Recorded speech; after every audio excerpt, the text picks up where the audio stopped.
오해란 이해 이전의 상태 아닌가. 문제는 내가 지금 어떻게 살고 있느냐에 달린 것이다.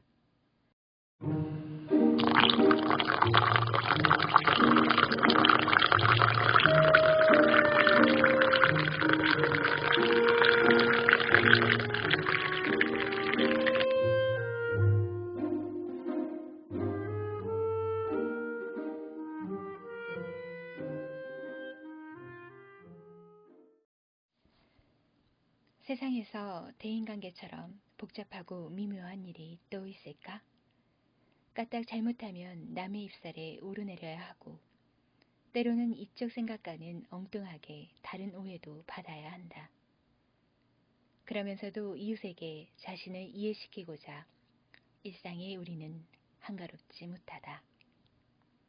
이해란 정말 가능한 걸까? 사랑하는 사람들은 서로가 상대방을 이해하노라고 입술에 침을 바른다. 그리고 그러한 순간에서 영원을 살고 싶어 한다. 그러나 그 이해가 진실한 것이라면 항상 불변해야 할 텐데 번번이 오해의 구렁으로 떨어져 버린다. 나는 당신을 이해합니다 라는 말은 어디까지나 언론 자유에 속한다. 남이 나를, 또한 내가 남을 어떻게 온전히 이해할 수 있단 말인가. 그저 이해하고 싶을 뿐이지. 그래서 우리는 모두가 타인이다. 사람은 저마다 자기중심적인 고정관념을 지니고 살게 마련이다. 그렇기 때문에 어떤 사물에 대한 이해도 따지고 보면 그 강념의 신축작용에 지나지 않는다.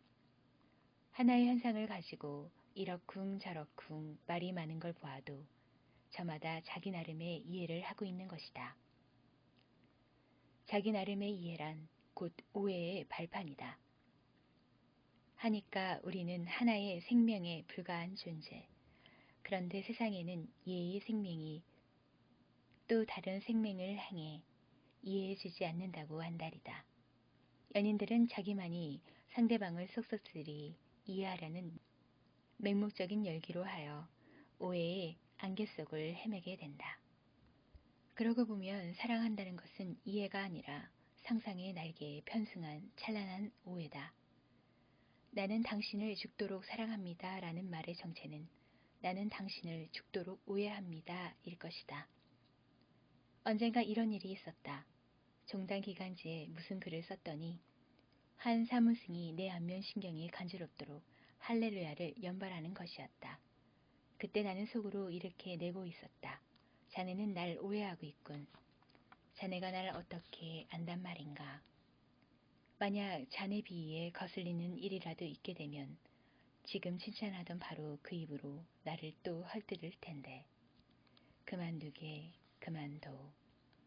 아니나 다를까 바로 그 다음 호에 실린 글을 보고서는 입에 개거품을 물어가며 죽일 놈 살릴 놈 이빨을 드러냈다. 속으로 웃을 수밖에 없었다. 거 보라고 내가 모랬어. 그게 오해라고 하지 않았어? 그게 말짱 오해였다니까. 누가 나를 추켜 세운다고 해서 우쭐댈 것도 없고 헐뜯는다고 해서 화를 낼 일도 못 된다. 그건 모두가 한쪽만을 보고 성급하게 판단한 오해이기 때문에. 오해란 이해 이전의 상태 아닌가. 문제는 내가 지금 어떻게 살고 있느냐에 달린 것이다. 실상은 원회에 있는 것이라고. 진리는 누가 뭐라 하건 흔들리지 않는 법. 온전한 이해는 그 어떤 관념에서가 아니라 지혜의 눈을 통해서만 가능할 것이다. 그 이전에는 모두가 오해일 뿐. 나는 당신을 사랑합니다. 제기랄, 그건 말짱 오해라니까.